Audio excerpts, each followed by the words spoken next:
Freestyle Repertory Theater and Synergy Theater proudly present Right Away. It's a show, it's a jam, it's the best of both worlds. And now please welcome your host to the screen, Laura Livingston.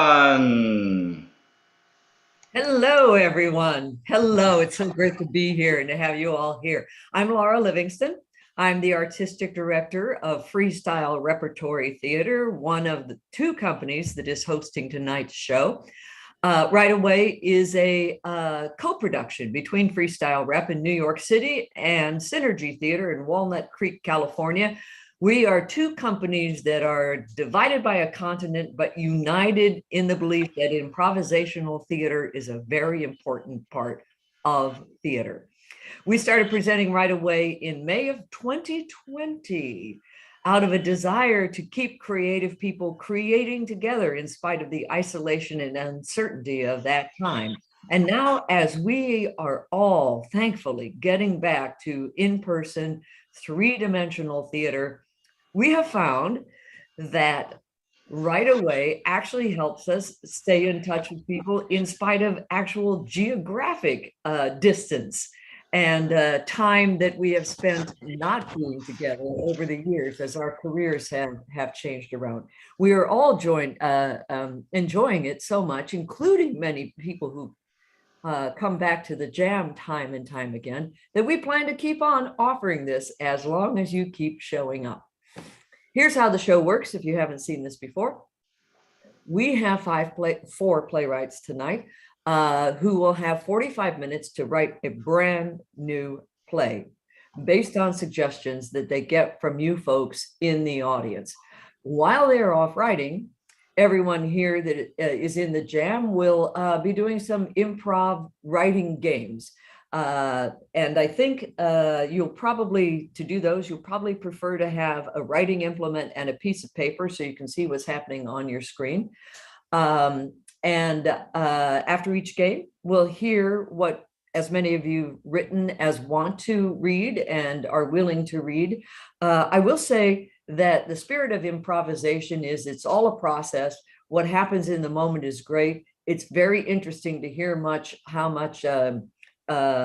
many different ideas come out of one suggestion. So I just want to say, don't judge what you write tonight. Go ahead and volunteer and read it. And that's going to be incredibly fun. At the end of 45 minutes, our playwrights will come back and we will hear the world premiere of the brand new play that they have written. I do want to go over a few things before we get started. If you're here on Zoom, do know that this is being recorded and streamed on Facebook and YouTube. We want you to keep your camera and microphone off for now, but soon we will ask you to turn them back on.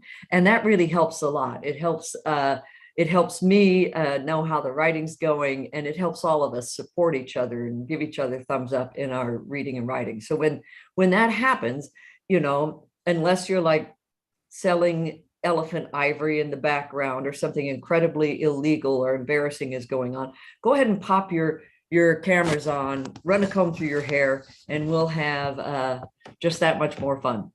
The last thing I want to say at the moment, I think, is we will be using the chat feature of Zoom. So if you move your cursor down towards the bottom of your screen, you'll see that pop up. And that's how the playwrights will be getting some suggestions for what they are writing. And speaking of playwrights, let me let you know who is writing with us today. We have a founding member of Freestyle Repertory Theater, as well as our executive director. He developed and appeared in our video series, Home Fooling, Teach Your Family to Play Improv Games with You, that we developed over the lockdown.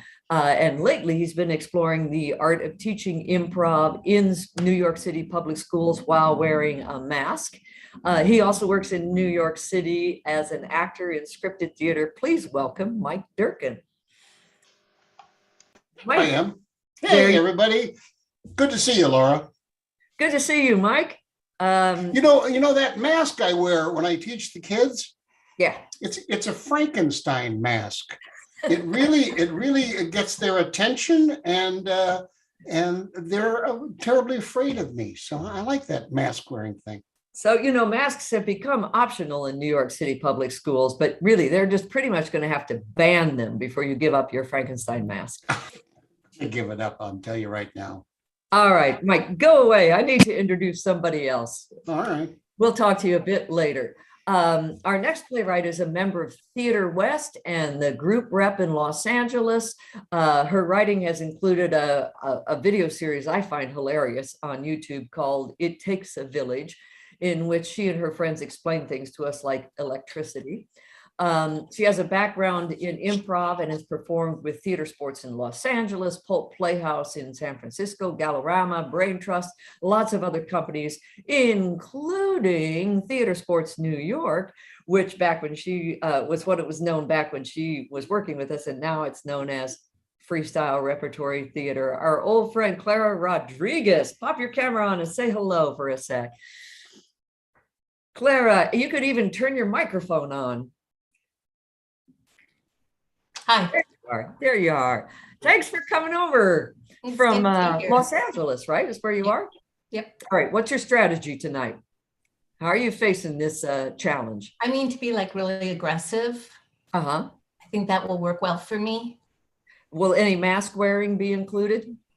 Well, after the with my husband later on, but that's none of your business.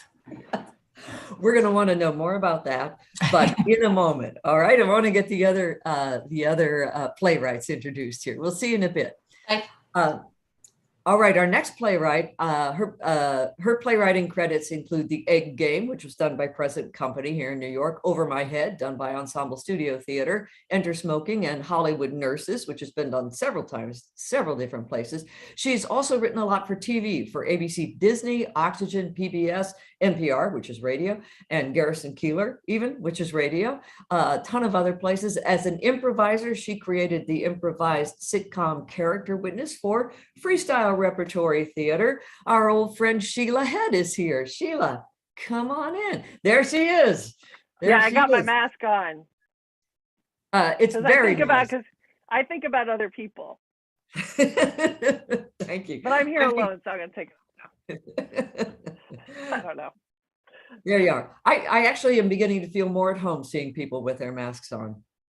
Yeah, and I think all of us are going through that thing where like you walk into an establishment and people aren't wearing their masks and you have that moment of like, oh, that's what you look like. Yeah. And they got like a little teeny tiny mouth, sometimes, and you're like, I recognized someone at a play recently, and we both went like this to show who we are, and we realized, no, we didn't really know each other. It was just knew other people who look like us from this up. So it happens. Yeah. All right. Thanks for having me. All right. Great to see you, Sheila. And our final playwright is the artistic director of our co-producer, Synergy Theater. He's the inventor and the producer of many, many, many groundbreaking online improv shows. Starting April 14th, Synergy Theater will be presenting live in 3D in person. The show Spontaneous Charles Dickens at the Lesher Center in Walnut Creek, California. I hope you check that out. He is the author of this incredible book, How to Improvise a Full-Length Play. If you're into playwriting, if you're into improv, I highly recommend this book by our playwright, Ken Adams. Come on in, Ken. Hello. Thank you for that nice mention, Laura.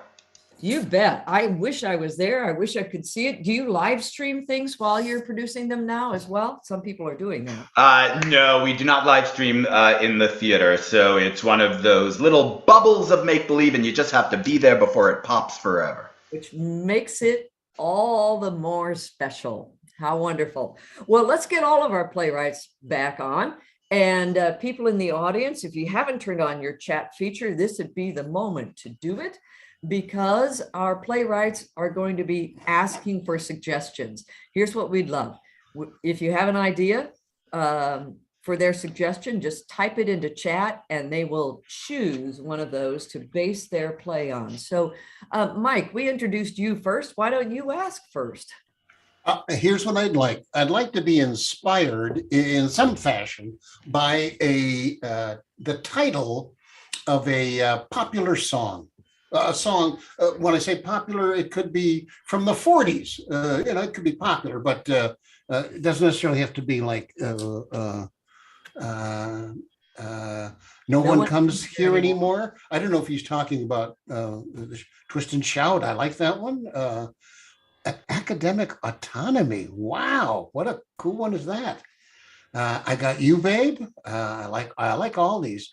Singing in the Rayon. Barbara, I got you there. I got you there, singing in the Rayon. Oh, Rain. I know that one. I know. All right, listen, I'm going to grab one of these.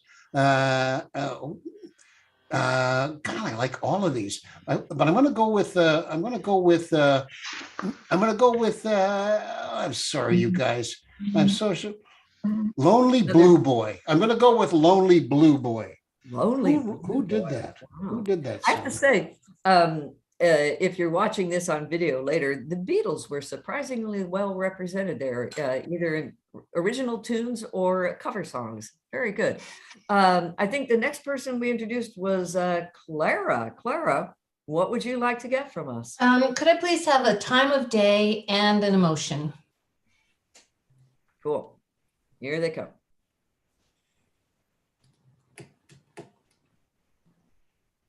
Oh, you stumped them, Clara. I don't. Was that a hard one? That was a tough one, I guess. Ooh. No, here they come. Ooh, these all sound like great band names. I think there's more coming.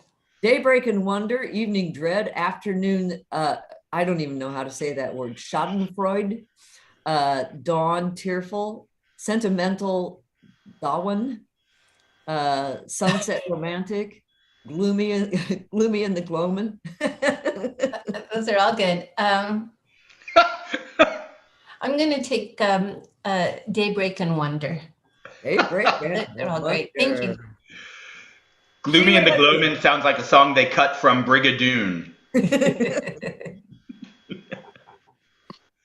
Sheila Head, pop your microphone on and ask us a question. All right. I like just throw at me some random lines of dialogue. That's what I like. Just stitching it all together, trying to make sense of what I get.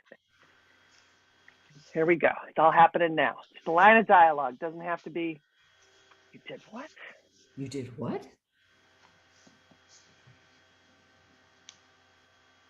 It's always hard to make the top fit. My dog likes people who are extroverts. I unzipped the body bag. Really? What a surprise. All right. I have, you did what? And I unzipped the body bag. And then my dog likes people who are extroverts. Okay, I got to stop. My dog likes people who are extroverts. It's all coming all at the same time now. Yeah. My dog. Okay, I'll be quiet now while I talk to myself.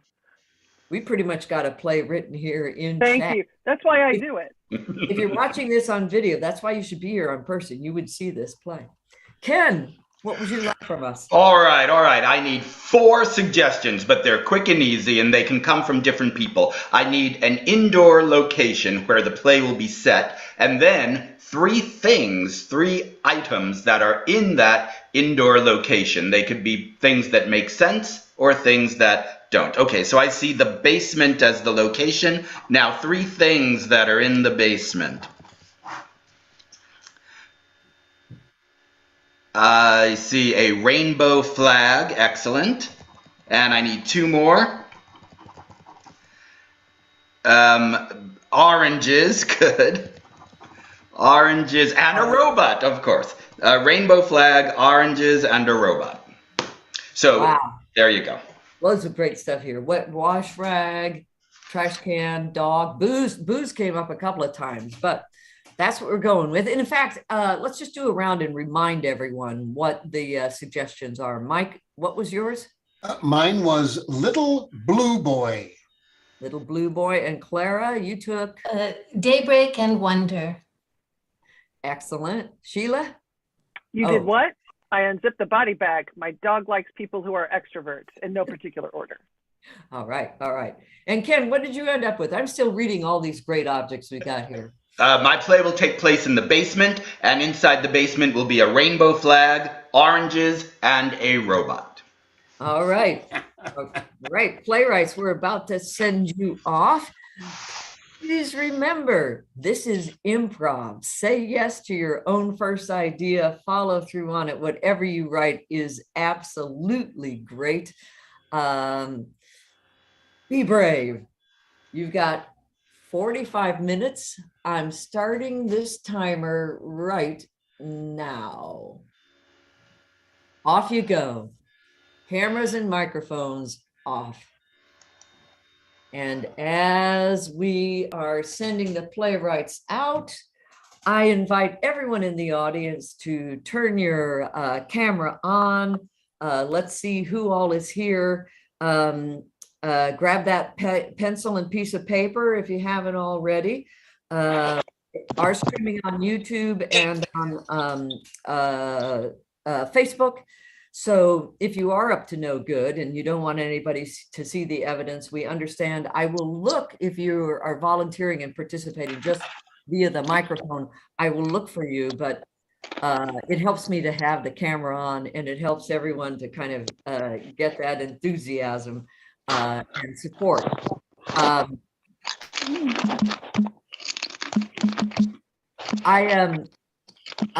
would like to say that it's great to see you all, and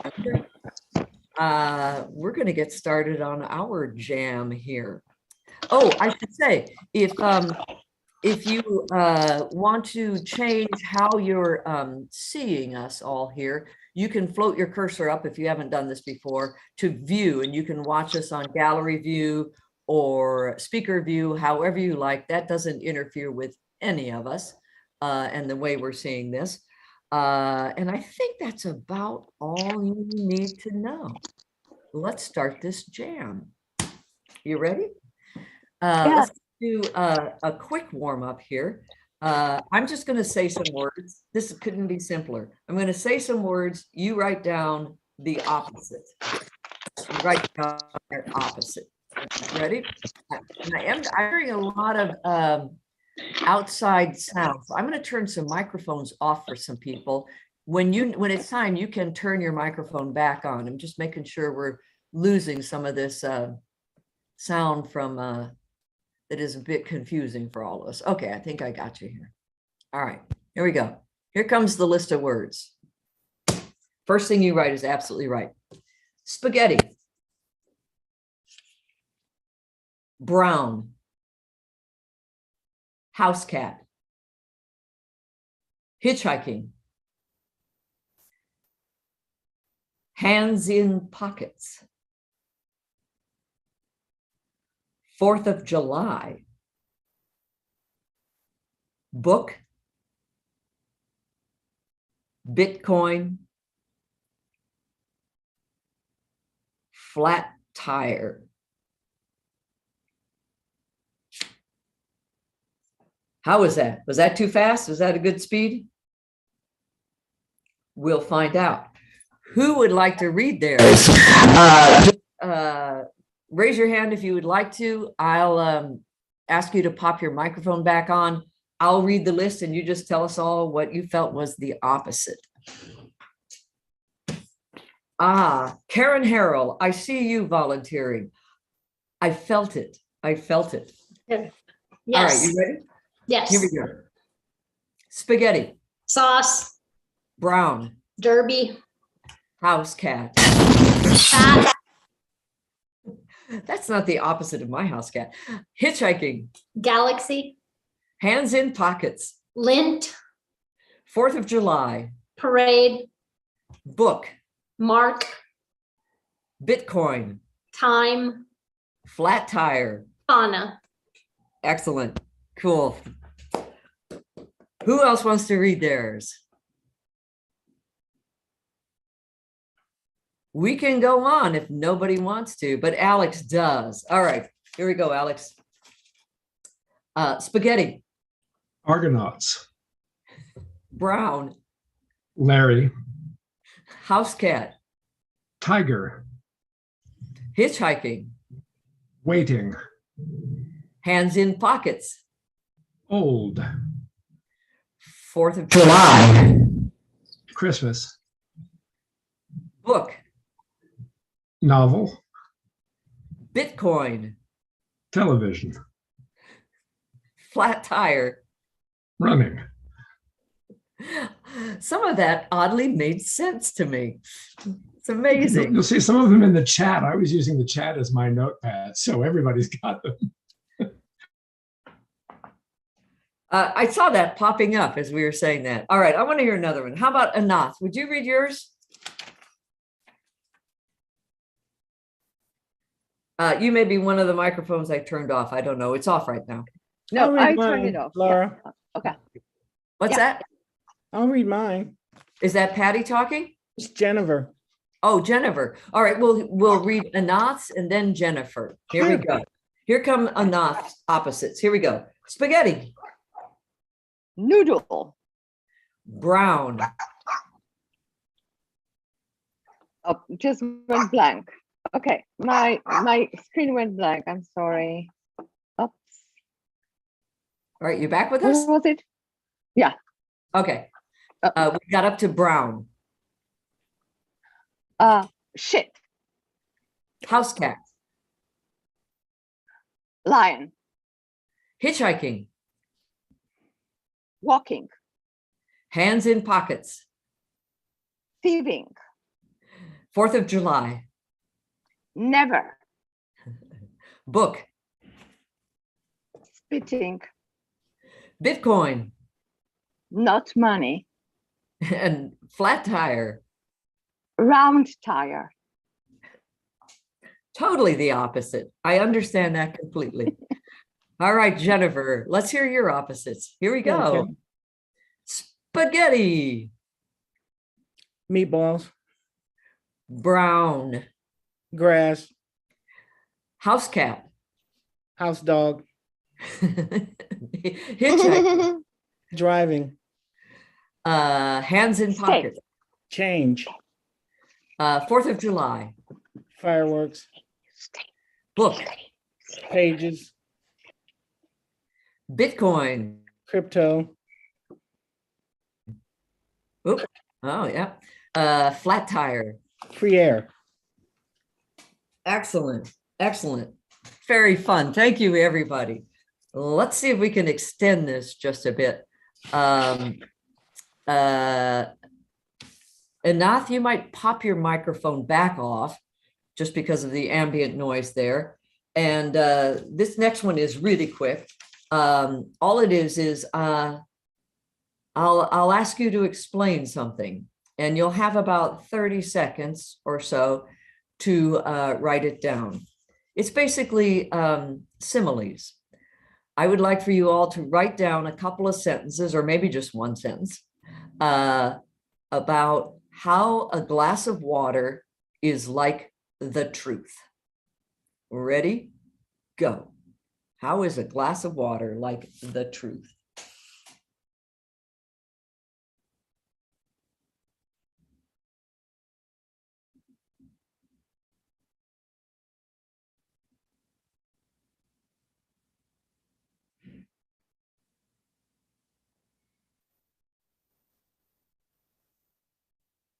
All right.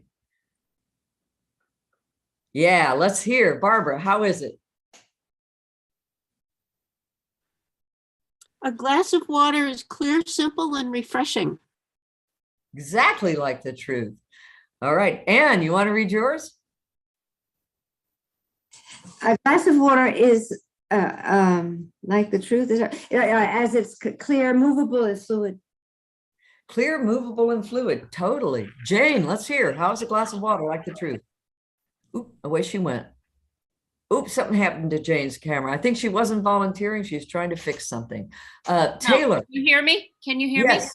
me? Yes. Jane. A glass of water doesn't pretend to be anything other than it is, just like the truth. Absolutely. Taylor, can you read yours to us?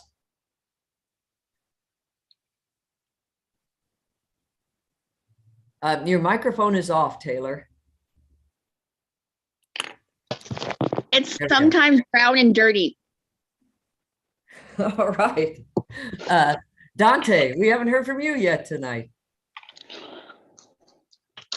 He said, well, it's clear, it's pure, and is untainted like the truth. Lovely, lovely. Well, if we ask for Anath and Alex, I think then we hear from everybody whose picture I can see. So Anath, you want to read yours to us? A glass of water is pure like the truth. There you go. And Alex? The cool and restoring function of the truth is that of a glass of water, essential to the sanctity and health and life. Man, I feel ennobled just hearing these. That is beautiful. I'm going for another simile. I enjoyed those so much. How are children like aluminum foil?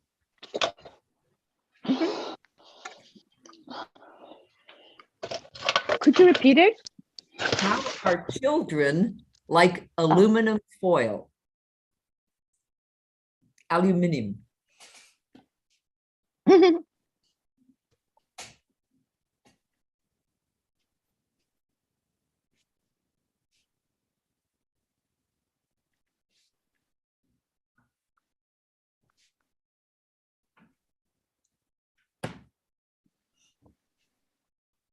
Wrap it up in like 10 seconds if you haven't already.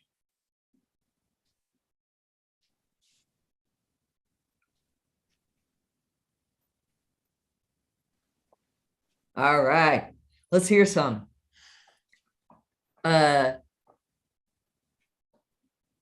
Jennifer, your microphone is on, so why not tell us? Children can get all wrapped up in themselves and reflect nonsense on a daily basis. Excellent. Good one. What did you have to say?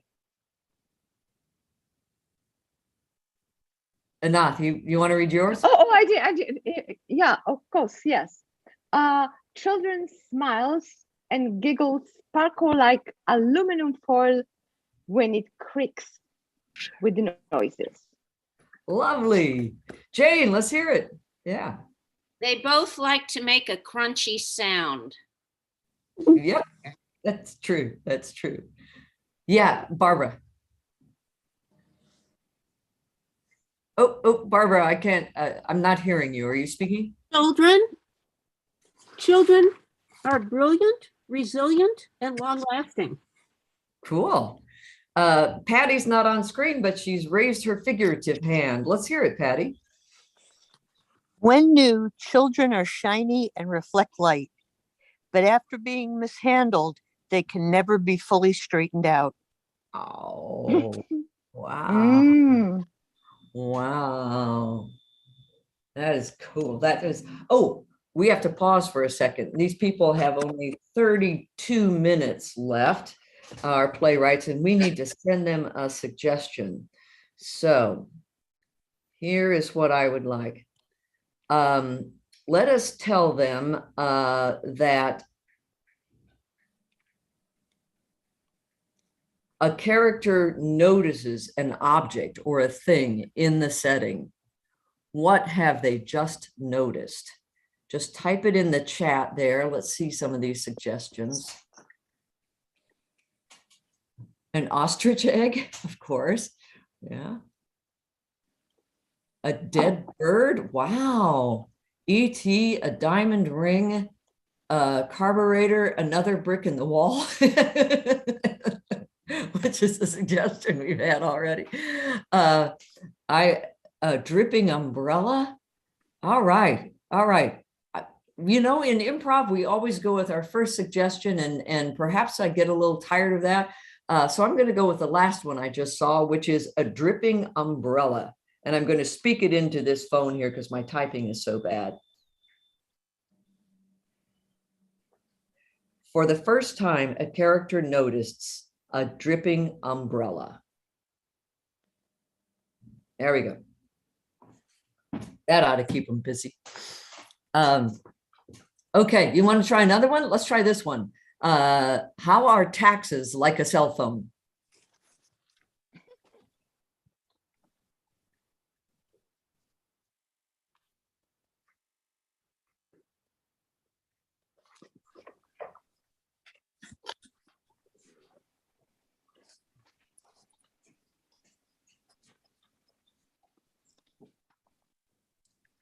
Counting down.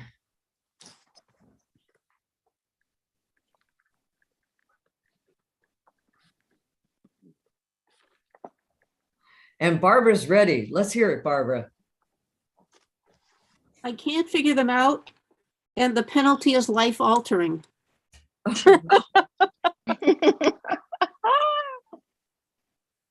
All right, here's something hilarious. I was about to send the last set.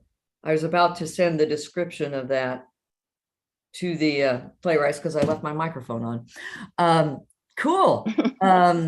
Who didn't get to read last time and wants to? Dante, you want to hear? You want to let us hear it? Yeah. Wait, sorry. What were we doing again? Reading what? You wrote how are taxes like a cell phone? No, that wasn't me. Oh, wait, sorry. Yeah. How are taxes like a cell phone? Yeah. Good one. Someone stole making both your taxes like a cell phone.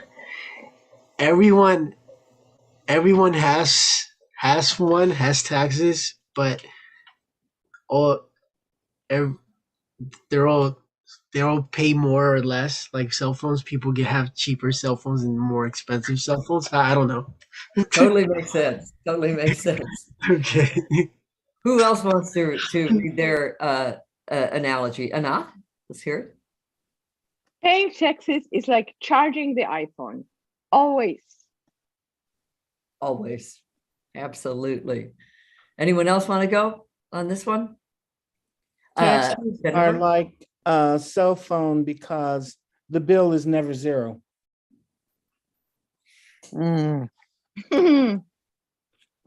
That's true.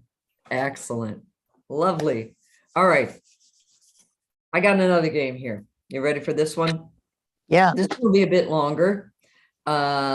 It is, personification, how sometimes we describe inanimate objects as though they had the character trait of a human being.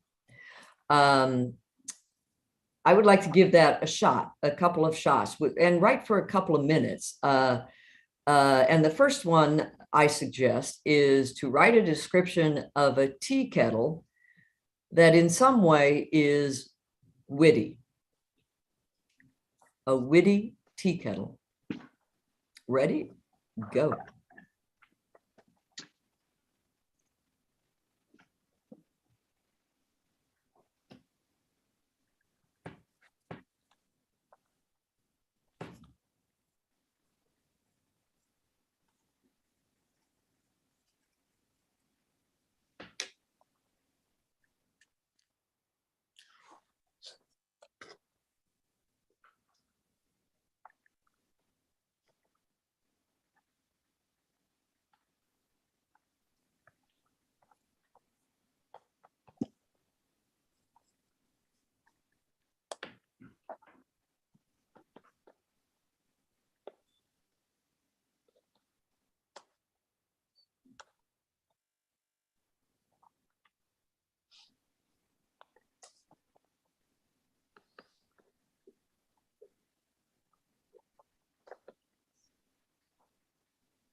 All right, if you feel you've come to the end of that one, let me know by going like this.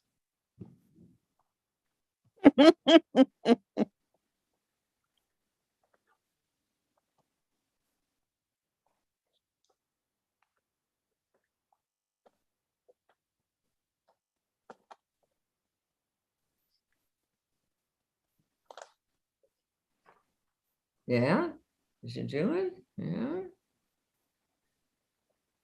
All right, take like 5 more seconds if you need to put a button on it. And in the chat, I hear, I see Sirkin, I think that's how you say that name, says an English tea kettle that has Macbeth on it. That's a witty tea kettle. Who wants to read their description of a kettle that has wit? Yeah, Barbara. I'm a little tea kettle, short and stout. Here is my handle, here is my spout. When I get all steamed up, then I shout, tip me over and pour me out. Did you just make that up? No. Okay. Apologies. All right. Who wants to read their description? I think Jane, did you have your hand up? I don't see you now, but your hand. I'll read it. All right. The tea kettle with its whistling can cover up embarrassing sounds very wittily. While my husband cooks, he burps and farts and drops meat on the floor. The tea kettle covers all those sounds. Very nice. Very nice. And I'm impressed that he's cooking for you. That's lovely. Thank you. Yeah. I don't really have a husband, but as long as we're inventing stuff, why not? Yeah. And make one that cooks for you. I'd like to hear someone else's take on this. A tea kettle that is witty. Anne, let's hear it. This tea kettle speaks at the spout and makes faces too. It makes jokes about people in the room, especially people who disdain tea drinkers. This one thinks you only drink tea when you're sick. What a loser. Very nice.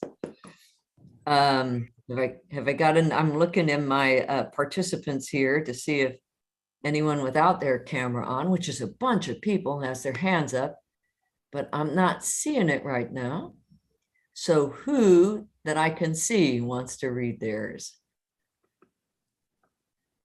Everyone done with that one? Oh, Jennifer, let's hear it.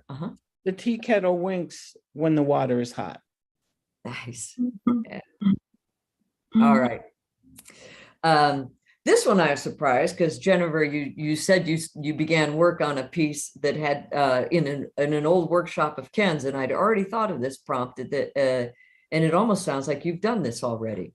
This one, write a description of a pencil and choose any of these attributes for it. I'll give you a choice here. Devious, comforting, or shy.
And if you feel you've wrapped it up, let me know by just going like this.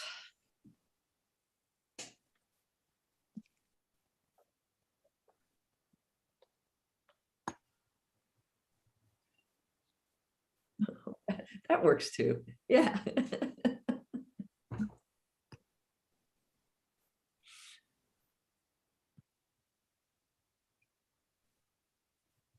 All right. I think we've got a critical mass of people who are ready. If you're not, just put that last word or two on it, and let's hear some of these. Let us know which adjective you used to personify your pencil, and let us hear it. Who's going? I know I didn't get everyone I can see last time.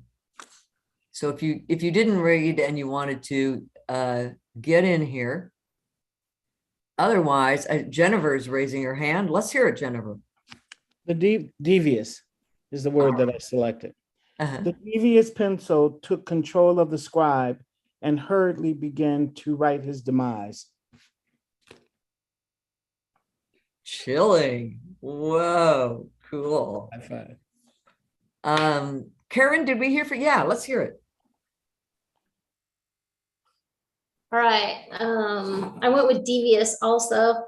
So Norman was ready to take the geometry test. He could not fail this time. As he reached for his trusty #2 pencil, it rolled down his desk.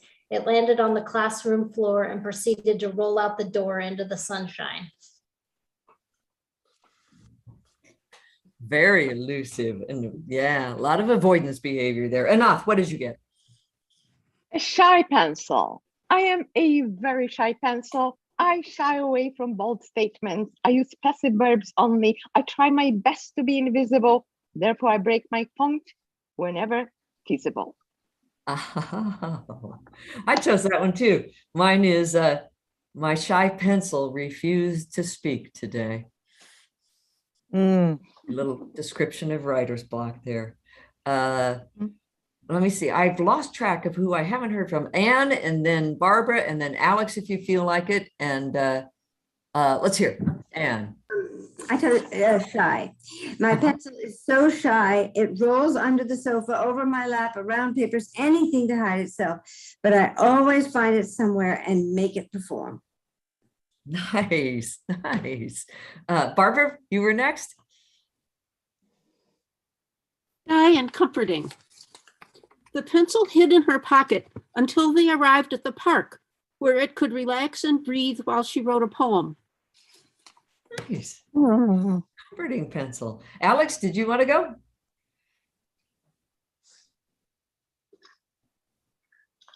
Alex, are you there? Yeah, you got it. Yeah, I couldn't make out what you were saying. Sorry. But it was my internet connection, I believe. So I sort of had shy and devious both in mind. I don't know if the sharpener likes me. I think she likes me, but she's so grating. And I'm a #3. Who uses a #3 pencil? I should just stay in the case.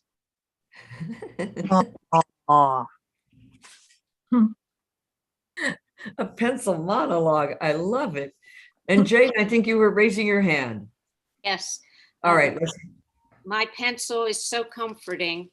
I can put it behind my ear. I can put it in my mouth. I can tap it on my desk, and I can create humor. Very nice. Very nice. Everything, everybody. We got to get a suggestion to these playwrights here. 17 minutes left. Here's what I'd like to send them. I tried this last time, and it was pretty fun. I wanted to see if we could carry the suggestion through. So the dripping umbrella, I believe, is what we sent them. I would like a suggestion of what somebody does with that dripping umbrella at this point. What somebody does with it.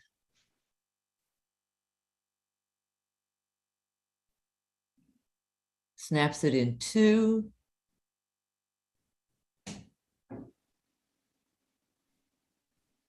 That's the only one I've got so far.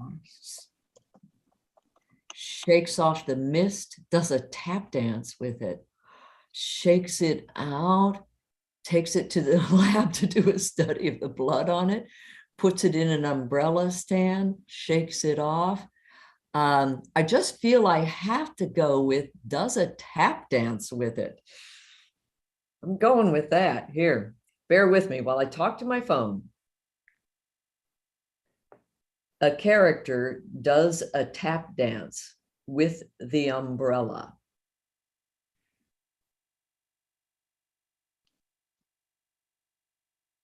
There we go. All right, that ought to keep them busy. Let's keep ourselves busy for a bit here. This next game, here's what I'd like to try. It's going to be a setting description. So think of a setting. First thing you think of is great. If you haven't thought of one, choose office, kitchen, or street.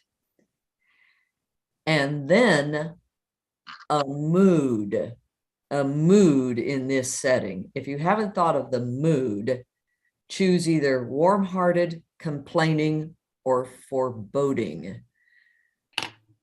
And describe that setting to evoke that mood.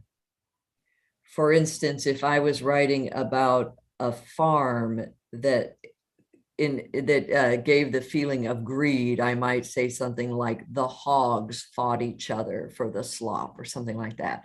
All right, you ready? You got your setting, whichever you chose, or office, kitchen, or street, and the mood, warm-hearted, complaining, or foreboding. And I will occasionally type in a little extra prompt if you need it into the chat.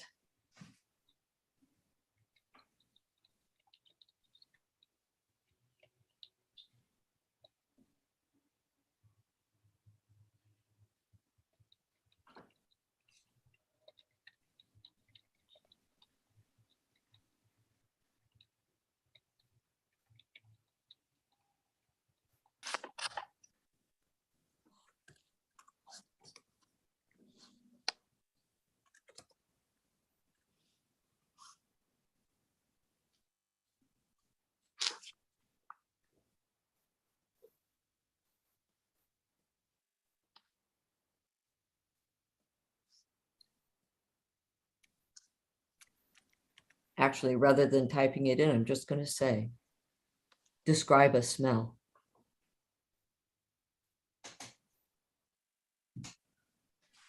What? Would you repeat that?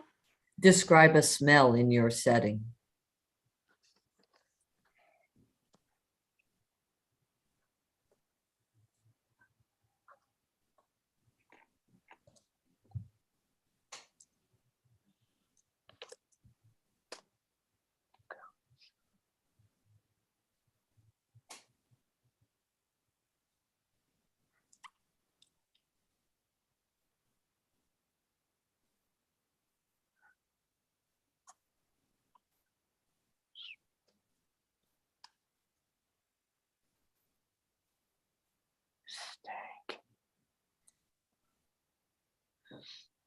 Describe a sound in this setting.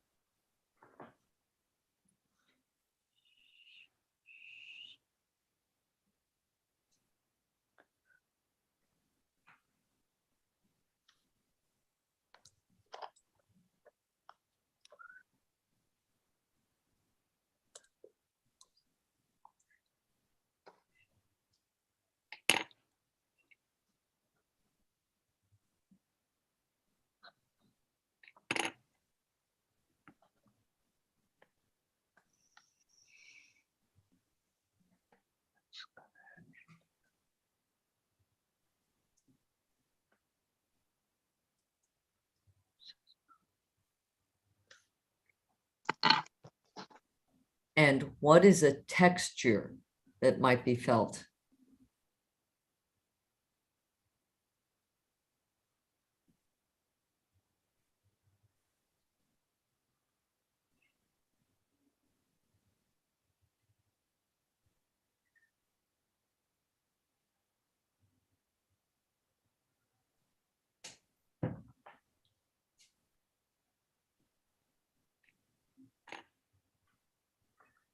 Okay, take about 10 more seconds if you need it.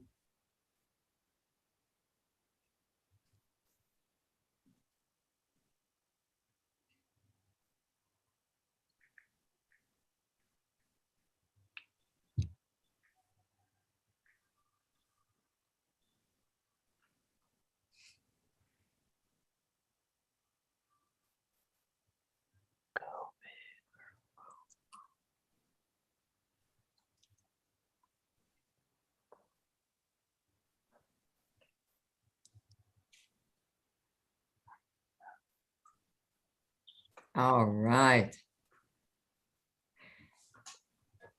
All right, folks, we need to send these playwrights another suggestion already. How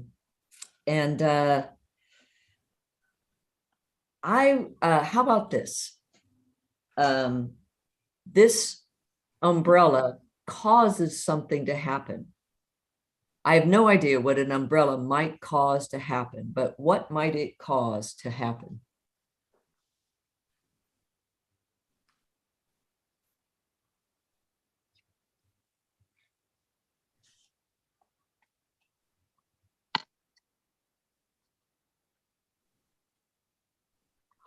Wow, a rupture of veins. Whoa. A curse on the family. It starts raining. Turn on the radio to check. Oh. As it pops open, diamonds fall all over the place. It causes childbirth. Open portal to another brick in the wall. Frightens the parakeet. A knife falls out. Oh, wow. Wow. Okay. All right, man, these are also incredible. I can hardly, I can, whoa, and here comes more. It serves as a reminder of Seattle. All right, going with that.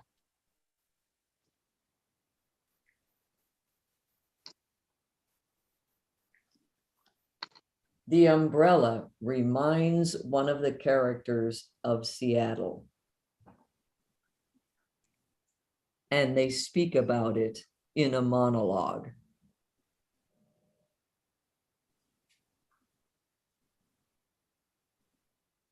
All right. Okay, so let's hear some. Who's ready to read to us? Yeah, Anne, let's hear it. Every knife was out on the kitchen counter, ready for use. The burners were all on high, even though no one was there. There was a sickly smell of death in the kitchen, possibly emanating from whatever was in the hot oven. A drip, drip from the faucet kept time. The slimy floor was slippery. Foreboding. I don't know if that's what you're going for, but that's what I felt. Nice, nice. Taylor, are you there? I see a picture, but I don't see you. If you are there, do you want to read yours?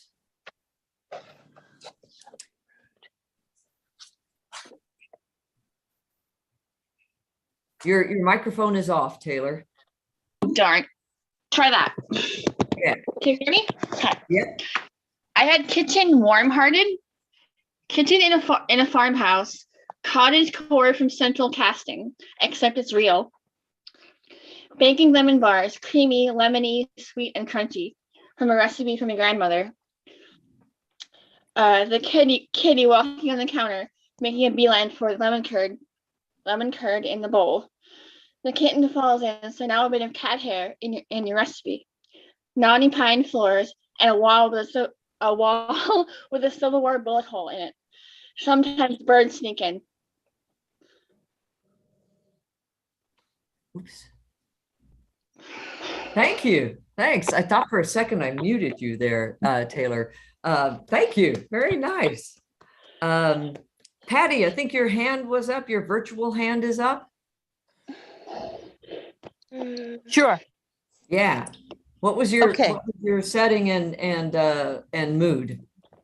The setting is a rodeo, and the mood is anticipation. The new cowboy approached the chute where the Broncos were waiting. The $5,000 prize money blotted out his common sense. He approached the largest one, who stank so bad he had to cover his face with his bandana. The fence crashed under the horse's weight, but he said, "Go big or go home," and jumped in the saddle. The reins tore at his hands as off he went. Very nice. Thank you. Excellent. I've lost track of who I've already asked this time around because my windows have moved around. I've lost the order there. Who would like to read theirs? Barbara, we haven't heard yours. Excellent. Let's hear it. Foreboding. The overhead light flickered and the pan settled with a clink in the drainer. Garlic hung in the air. At least the vampire should stay away tonight.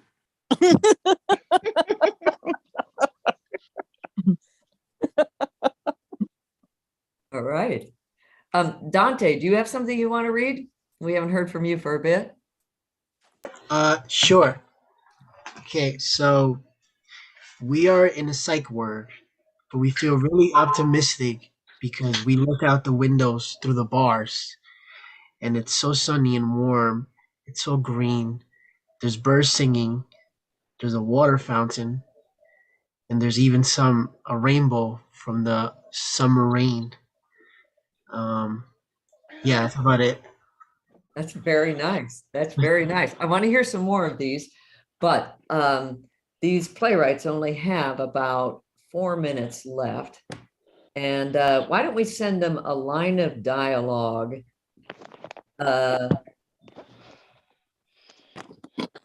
they have to incorporate in the last 4 minutes.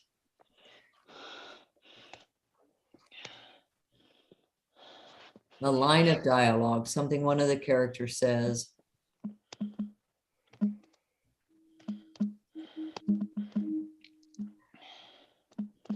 I'm going with the first one. There's one thing you can count on. That's what somebody's going to say. Line of dialogue, comma. There's one thing you can count on.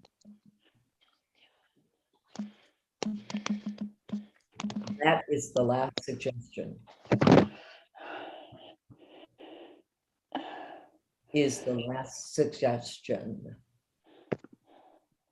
All right. That ought to hold them there. Okay, let me hear a couple more of these. We've got minutes to go. Oops.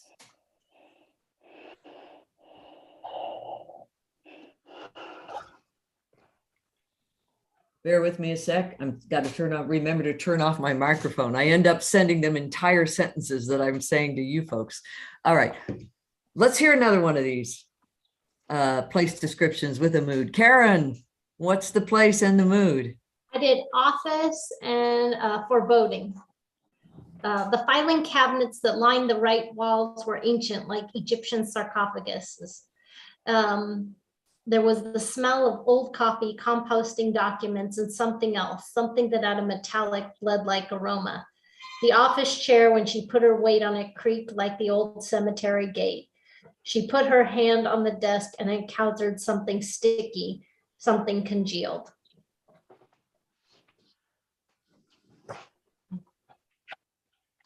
Very nice. Very nice. I had to mute myself there because somebody's ringing my bell. Somebody who thinks I'm the super, I think. Who else is going to read for us? This is going to be like possibly, we maybe have time for like 3 more readings. Who are they? Did you all read already? Jennifer, let's hear it. Yes. I actually used the words that you were giving us. So okay. This is the kitchen and complaining. As he cooked the 24-ounce ribeye steak, he kept complaining to himself that it wasn't cooking fast enough. He was hangry. But the small amount of butter and rosemary assured him the bounty would be satisfying. He registered the experience in the back of his mind, the sizzle. So he would draw on that as a good reminder of the juicy texture of that ribeye. I love it. I love it. One of the things I've always enjoyed about improv is describing some exercise or a game, and then somebody does it in a way that I didn't expect, like you just did, Jennifer. And I just sit here and go like, oh, that's what I meant. Oh, pretty good. It's a reinvention of what I thought I was saying. All right, one last one. Alex, have you gone in this one? No, I can go in this one. Yeah, let's hear it. I had a lake shore and melancholy. The mist in the morning clung so tenaciously to the rock line there was no telling the water from the shore. The odor of the pines, so late in the season, had dulled to a faded reminiscence of their summer pungency. Faintly, the call of the loon echoed from across the lake. There was no reply. It sounded again, and then no more. Still from the night's rain, a soft dripping and a lasting chill. Oh, nice. Nice. And on that note, I say that was a great end to the jam. I'm going to get these playwrights back here. Come back. Come back. Come back. Come back. I am back. Nice. I want a point for being the first one back. Oh, you got it, man. You got that point. All right. Absolutely. We had a very nice and sometimes moody jam. Yeah. Hey, Clara, how'd it go? Fine, but my phone wasn't dinging, so I don't know why my phone doesn't ding with its suggestions. So did all your suggestions come in all at once and they'll just be a... No, but I don't know, were you waiting long for me? I didn't hear a come back. I didn't get... No, not at all. Okay. Not long at all. We may have to go pound on the door to get Durkin back.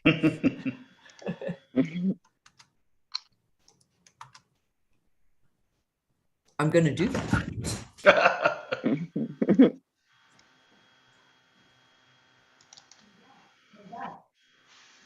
Okay, I'm here. So was that a personal comeback? Yep. It's your engraved invitation. Oh, All I'm right. sorry. All right, jam folks. Here's what we're going to do. We're going to, in just a moment, go on a 10-minute break so that the playwrights can cast their plays and email them to the people who are reading them.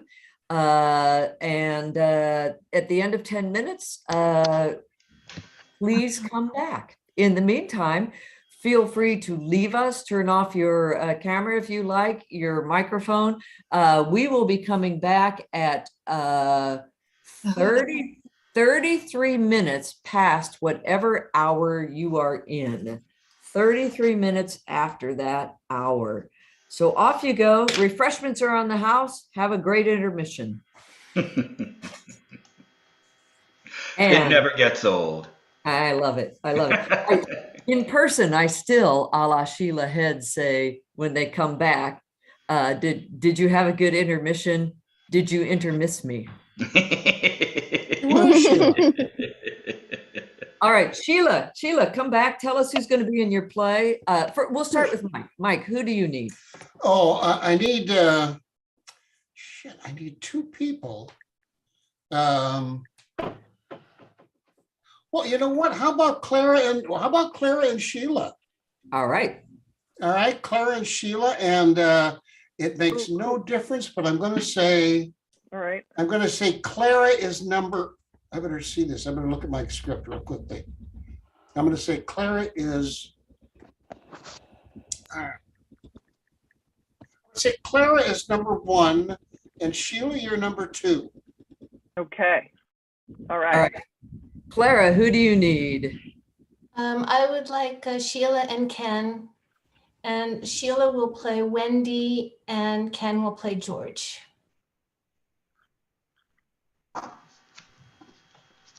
Sheila, who do you need?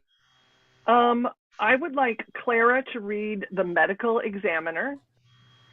I would like Laura to read the detective. And I would like Ken to read the canine guy. And Ken. All right, let's have Laura, you would read Marcia. This is really just a two-character play, so I'm sorry, I'm going to have to ask someone to take a little walk on at the end. But Laura, if you would kindly read Marcia. Okay. Clara, if you would kindly read Jan. And Sheila Head, if you would be Rainbow Robot. I wish it were a bigger part, Sheila. I apologize in advance. Man. No, I am the Rainbow Robot. So I sent you all an email that said use these addresses tonight or something like that. Yeah. Did everybody get that? Just go ahead and fire these scripts off to all of us. And we have, it's 26 after the hour. We want to be back at 33 after the hour. My play is called. Everybody remember to hit reply all. Yeah, hit reply all on that. Okay. Right.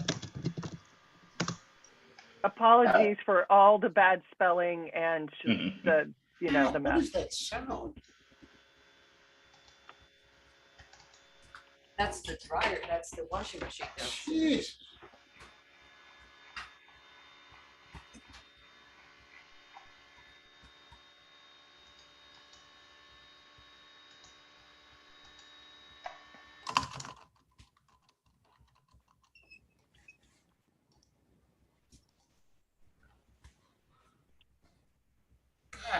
Bless America. Right, be right back. Did people get Blue Boy? Particularly Sheila and Clara. I got Blue Boy. It's the only one I've gotten so far. Has everyone gotten my script through? So, in a PDF? I got a play from Sheila here. Okay, good. All right, be right back. I got Mike's. Good. Shit, there is a washing machine in our building.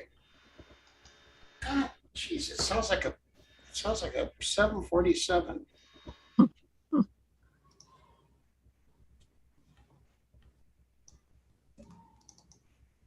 So I just need Clara's and Sheila's.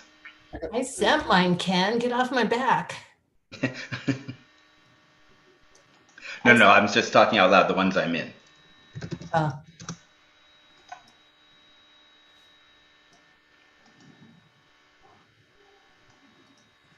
Sheila, you made yours a PDF. That's like an extra step.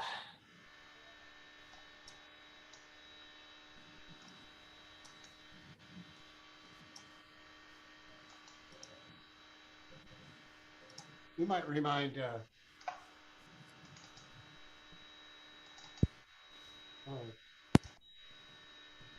You might remind people to keep their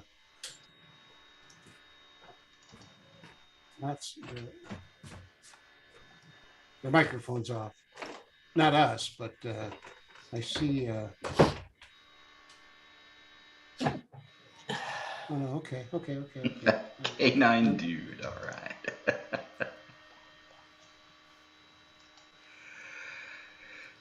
It's just fun.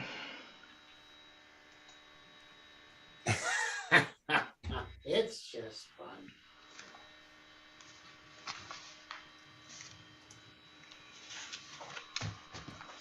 Do you all remember the short form improv game that we used to do that was like the suggestions I asked for tonight? We would get a location and then we would ask for a thing that was stage left and a thing that was stage right and a thing that was this stage, and then we'd do a scene and we had to incorporate all of them. Oh, yeah. I do remember that.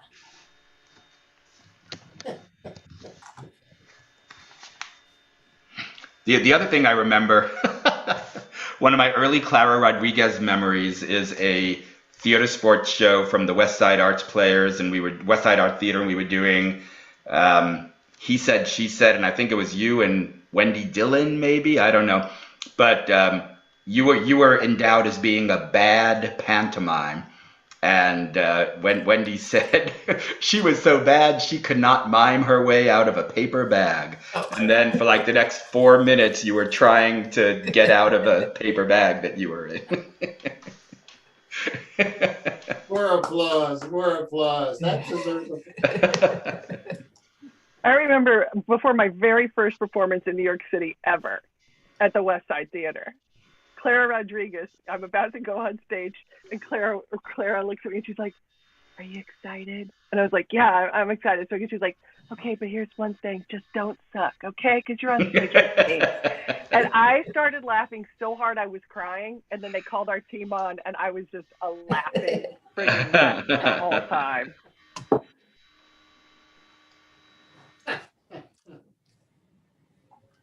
Oh dear, oh dear.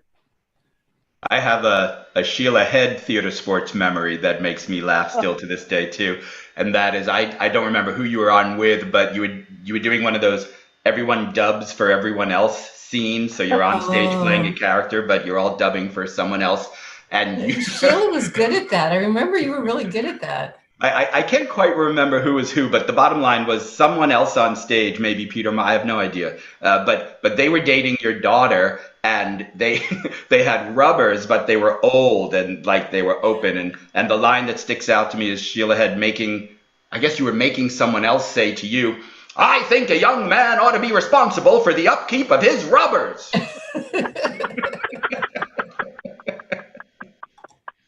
We are back in 1 minute.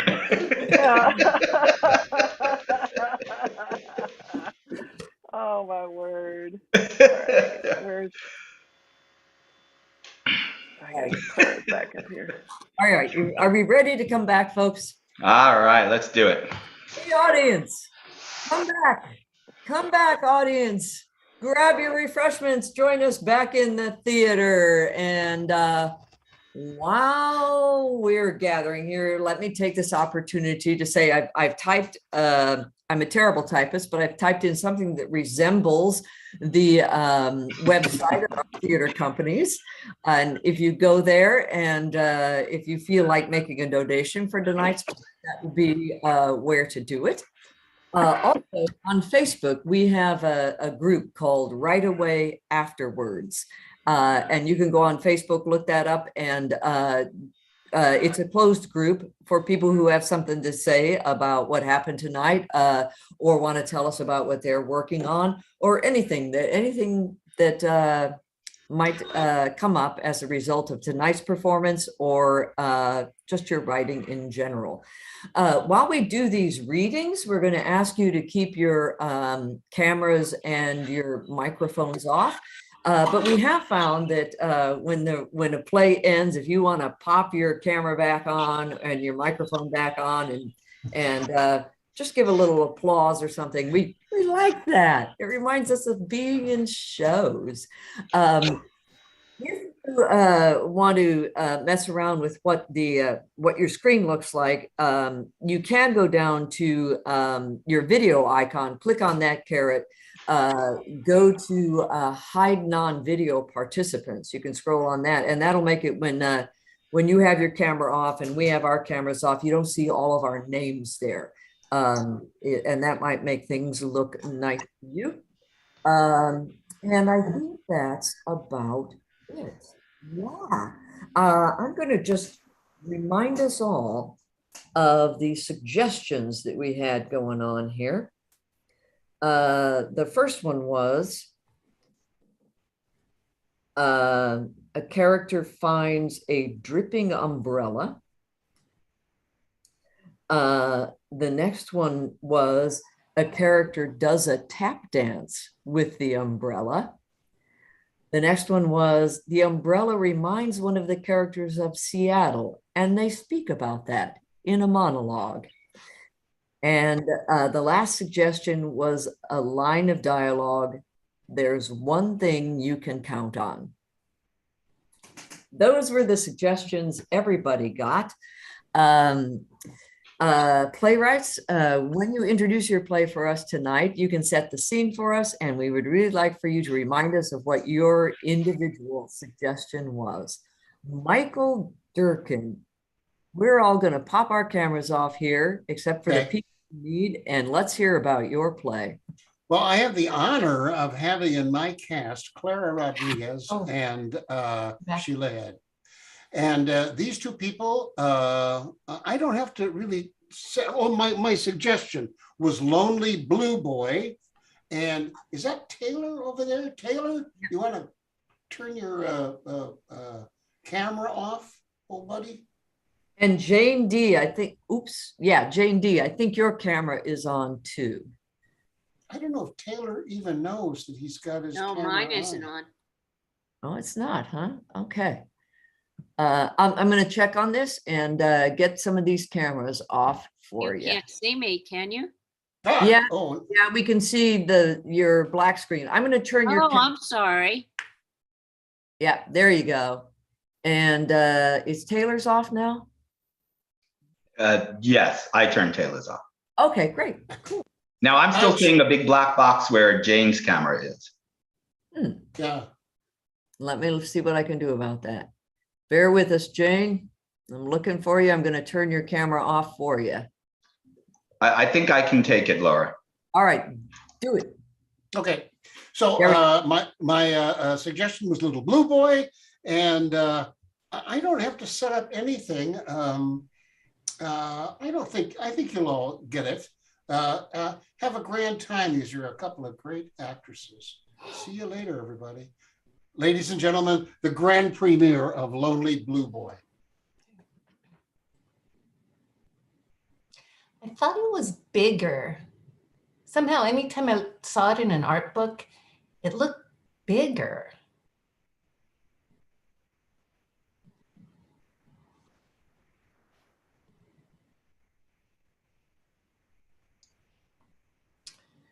I think you're muted, Sheila. I was muted, and I have all the different desktops open. Can we start over? I'm sorry, I was in character, and I. All right, here we go. From the top, which is only one line before that. So, ladies and gentlemen, Blue Boy, Blue Boy, Blue Boy. Okay. I thought it was bigger. Somehow, anytime I saw it in an art book, it looked bigger. Well, it's this size. I'm certain that this is the original, so this is the size. You know, it's a little disappointing, you know. And one of the primary things on this vacation was to see this particular painting, and now that I see it, it's just a little disappointing. Well, remember when we saw the Mona Lisa in Paris? We were shocked by its tiny size, but it was still thrilling to see the painting that, you know, is always referred to and used, like that Mona Lisa t-shirt that has a monkey face instead of the real face. Yeah, sure. But it's still a little disappointing. You're not going to get all down just because it's not as big as you thought it was. Well, geez, we waited in line for 45 minutes and all that excitement building up, and then bam, a postage stamp. Not a postage stamp. It's just not as big as you anticipated. I feel like asking for my money back. Okay, let's grab a little perspective here. There are remarkable paintings that we have already seen, and whole floors of the museum we haven't even gotten to. Don't give in to your disappointment. Rise above it. There are sculptures to see, artifacts to gawk at, masterpieces way beyond what we have seen. Don't let your disappointment drag you down. Don't let them bum you out like always. It's just that I read, like always? What do you mean, like always? You know, it's just that sometimes you lose your perspective. Geez, look at that. Somebody left a dripping umbrella in the corner. We should notify somebody. It could prove to be hazardous to the exhibits. No, the dripping umbrella is part of the installation. If you bothered to read the guidebook, you would have known. I read the guidebook and expected to see the dripping umbrella. However, it said nothing about the size of the most spectacular piece in the museum. And I don't think I lose perspective. I have certain realistic expectations, and I expect them to be met. Often, way too often, they aren't. Now, what is that supposed to mean? I sense that was directly, squarely, just like right between my eyes. I think we should just move on to the next room. Well, no, I think that we should just say what's on our minds. Well, this vacation was supposed to be something special, you know, a sort of renewal of our relationship, a reminder of, I don't know, the fun and excitement that we used to have when we were first together. I thought this was just to get away from our work schedules. Well, sure, that, but You know, our lives have become predictable. The spontaneity is missing. Well, I mean, we've gotten older and more responsible. That sort of puts a layer of reality on things, bills to pay, commitments to be honored. Well, how about this? Good God, put that umbrella down and stop making a fool of yourself. You don't know how to tap dance. I don't, but I'm giving it a try. I was inspired and I followed my inspiration. Just stop it right now. I do not intend to be kicked out of the National Gallery and banished from this country because of your foolishness. Now, this is what I'm talking about. You would have joined me once upon a time, and we would have been delighted to get kicked out of this stuffy museum. Well, not anymore. Now put that umbrella back where you got it and let's get out of here. I know we had to grow up, but did we have to lose the joy of youth? The fun, the unpredictability? With maturity comes responsibility. I remembered it raining constantly our first year in Seattle. I thought it would never stop, but we managed to always use the rain. It stopped tourists from coming and jamming to coffee shops and restaurants. We'd have Pike's Market all to ourselves. The fishmongers knew us by name. Even though it rained, our lives were full of sunshine. Can't we find that sunshine again? Otherwise, I'll be as blue as this boy. There's one thing you can count on. I'll always try to make you happy. And if tap dancing with a piece of art in London's National Gallery will make you happy, then here I am. I'm your Gene Kelly. Curtain. You guys, I swear to God, everything just in my mind. The readings of everything you said was just exactly what was in my head.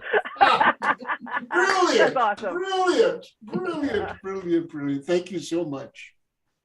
Thank you so much.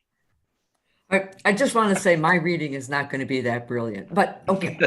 I can't believe it. I just can't believe it. All right, I'm out of here. All right. Clara Rodriguez, would you please remind us of what your individual suggestion was and anything else we needed to know to start your play? Sure. My suggestions were Daybreak and Wonder.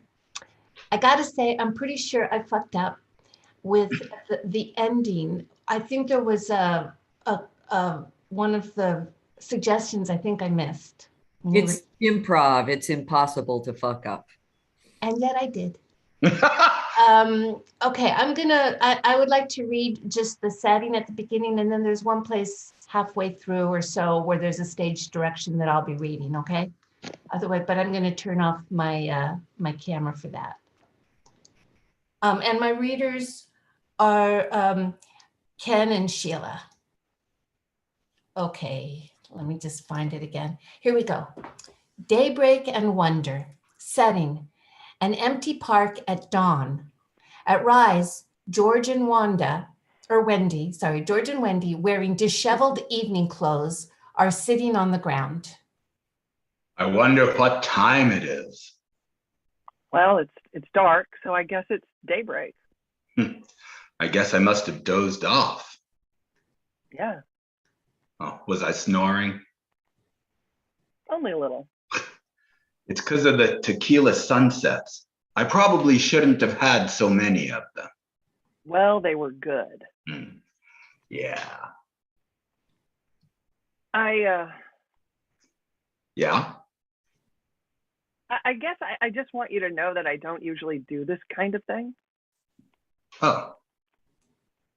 I had a lot of those tequila sunsets too. They were strong. I know. I mean, I don't think under normal circumstances I would have spent a night in the park like that. I didn't go to the reunion intending to do something like that. Oh, no, me neither. But I had a nice time.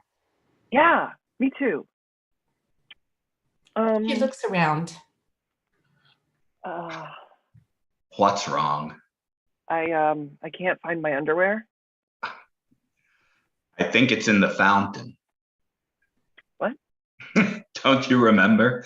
We were making wishes at the fountain and you didn't have a penny, so you threw in your underwear. Oh, right. Well, that was dumb.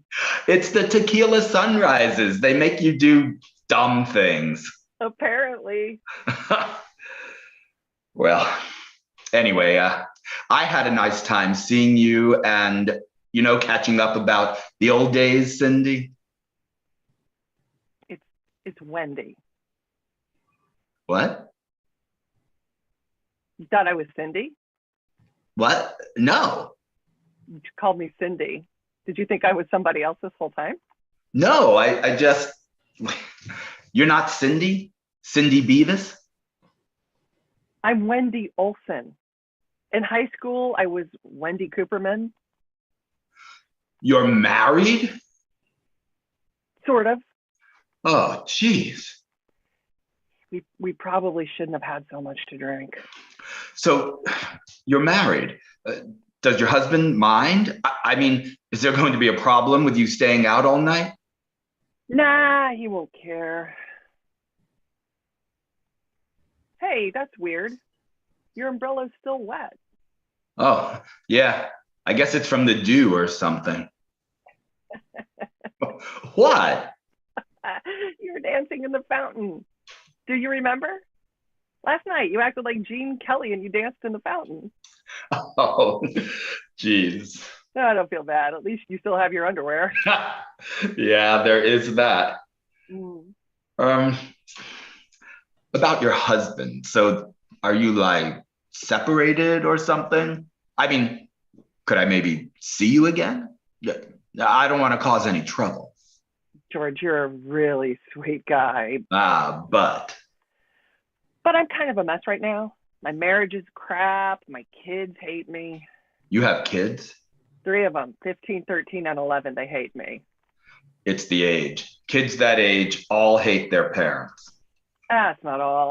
I think I'm going to be fired from my job. Oh, I'm sorry. Why?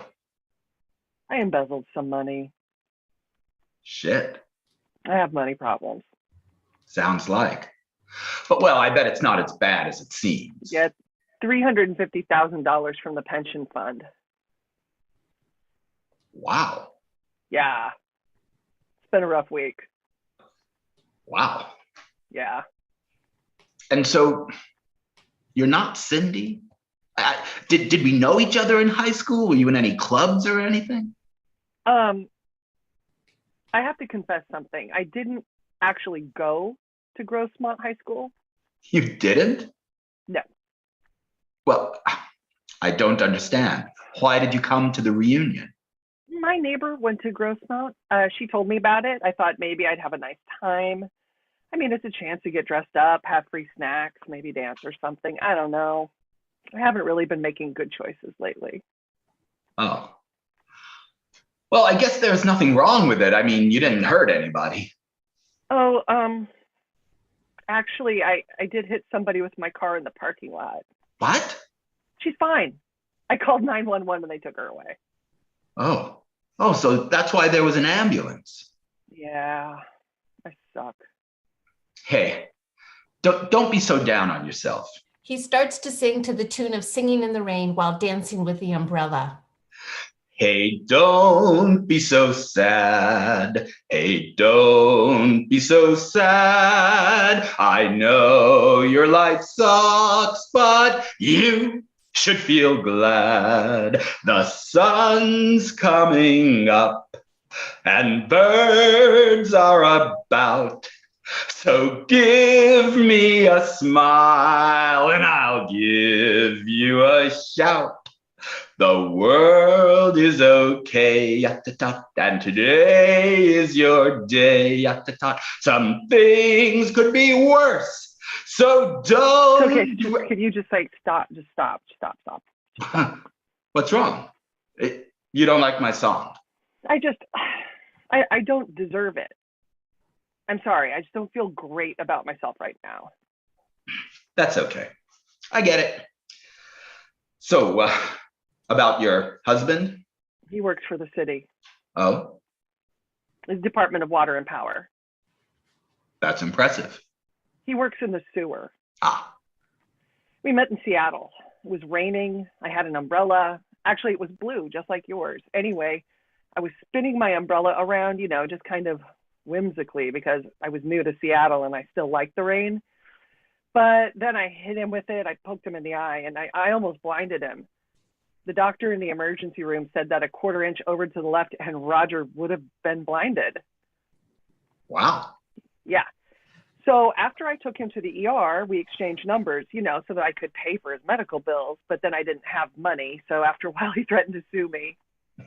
Wait, you're talking about your husband? Well, he wasn't my husband then. Right, right. But then we fell in love. But now he left me. He did. That's great. I mean, I'm sorry.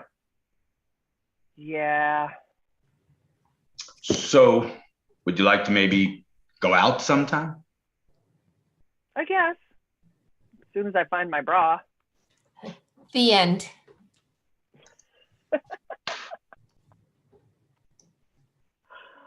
Oh my God. Oh, that was so much fun.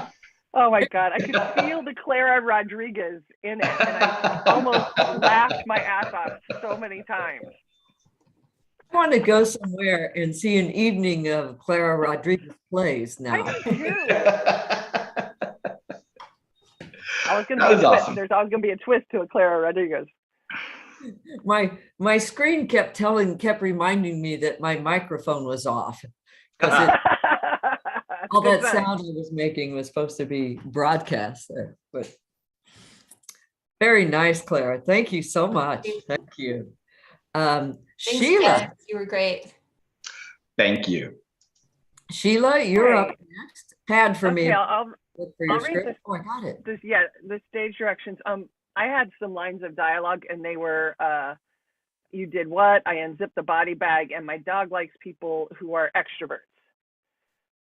So Clara Rodriguez is reading the medical examiner. Laura will be reading the detective and Ken will enter as the canine dude, the guy with the dog. All right, so I just have to find the script and go away. All right, here we go. Hold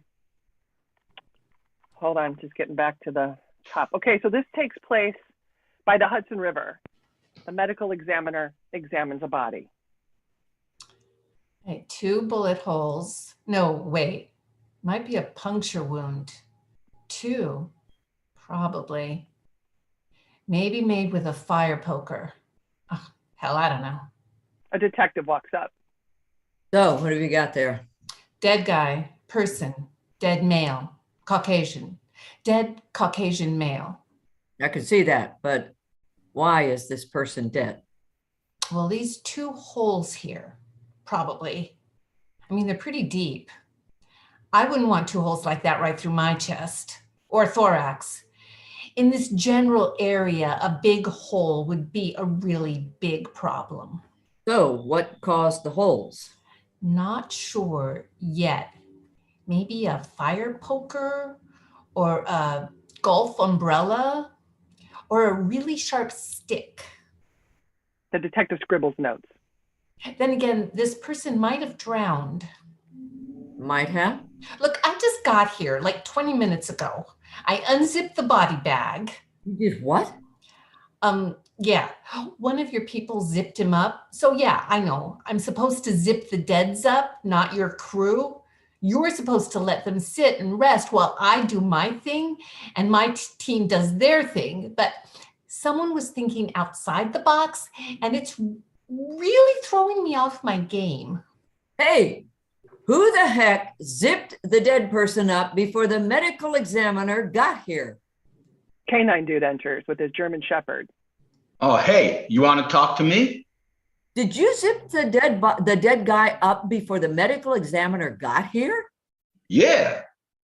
This is a crime scene. What the hell are you thinking? Oh, my dog likes people who are extroverts. This dead guy was bringing him down, so I cleaned things up. You don't clean up a crime scene. This really takes the cake. Well, my dog comes first. If Gus here isn't happy, then no work gets done on my end.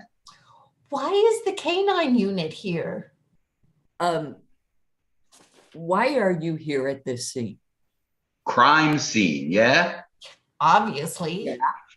So, yeah, dog. Crime scene means canine crew. Wait, your dog, His name is Gus. Gus, is holding a dripping umbrella.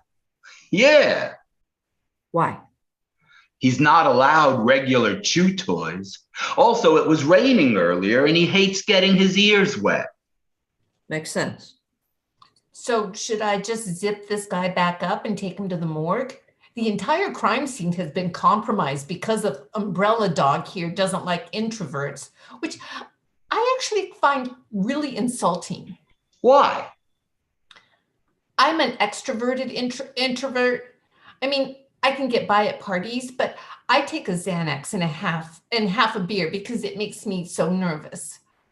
One of the main reasons I became a medical examiner is so that I wouldn't have to talk to so many people.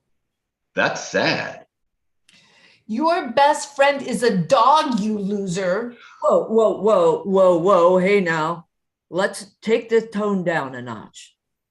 I'm not great with people. Yeah, neither am I, really. I like dogs better. I kind of understand that. I mean, dogs aren't going to go around murdering people. Exactly.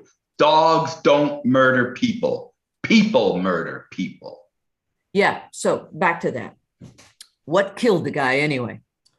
Well, I can't be sure because the crime scene has been tampered with. I apologize. Thank you. What's your best guess? Well, I don't think he drowned, but he was zipped up prematurely. All right, again, I apologize. But there is no excess water in the body bag, so I don't feel like his lungs are full of water or anything. I was just trying to clean up for Gus. Okay, already. So it must be one of those holes in the chest. Well, yeah, thorax and chest. What's the difference? What's what difference? Between the thorax and the chest. Well, the thorax is a specific part that is inside of the chest. The chest usually describes just the outside part of the body. If you're referring to pain in that area, you would use chest. Like, ouch, my chest hurts. You would never say, ouch, my thorax hurts. I didn't know that. Me neither. Learn something new every day. So what's with your dog? His name is Gus. What's he doing? Oh, he's tap dancing. How's he hold the umbrella like that? I put little straps on it for him. He slides his front paws through, and when he gets up on his hinders, he can do the dance moves. No kidding. Oh, hold on. I'm getting a call. Detective Foxon? Yeah? You don't say. You don't say. That is very, very interesting. Who was that? He didn't say. But he did make an ID on the dead body. Really? Apparently, this dead guy is one of the country's worst animal abusers. Did horrible, horrible things to animals. Little cats and dogs, giraffes and cougars. A real scumbag. Well, at least we have a motive, even if we don't know what the weapon was. Hey, your dog. His name is Gus! Gus just threw the umbrella into the river. Oh man, I know that feeling.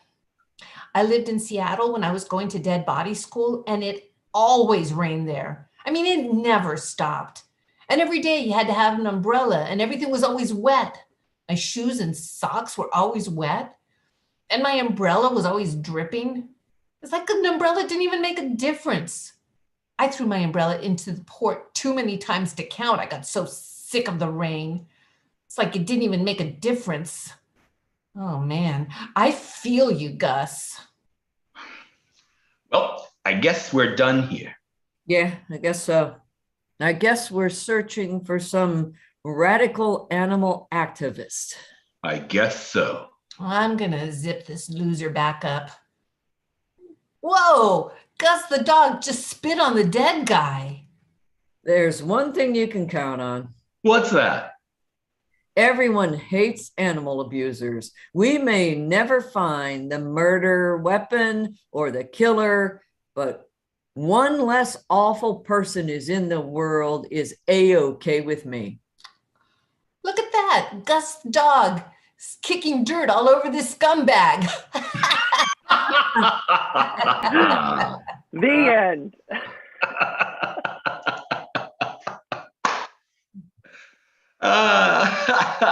It was like Law and Order. Yeah. It was. Did anyone get that Gus was the murderer? I was just going to say, umbrella? is there? Oh, with the umbrella. It was too opaque. It was too opaque. I tried to work it in there. Maybe it's a series, and by the end of it, we could discover who it was. Okay, I got to say something, Sheila. Poked holes If- gave it if away the- when he came in with the umbrella. It was in his mouth, right? Yeah. But Sheila, if Gus was the murderer, that means that you went back to the front of the script to write in that there were puncture marks in the body, right? No, that's Because what I we didn't started know with. about the umbrella until halfway through the writing. No, I went in and inserted next to fire, poker, and sharp stick a golf umbrella. That's where I went back up and put in. That's good thinking. Okay, That's sorry. awesome. That's awesome. Clara. Oh God. All right. We have one more to go, Mr. Ken Adams. And before we do that, I would just like to let our jammers, our audience know that when that is over, if you like, we'll probably hang out. We will definitely hang out for a few minutes for a talk back. If you have questions, comments, or observations, then we'll be around for a little bit. But first, we got the reading of this play. Here we All go. right. So my suggestions were the play takes place in a basement, and there were objects in the basement that I was to work into the play. And those objects were a rainbow flag, oranges, and a robot.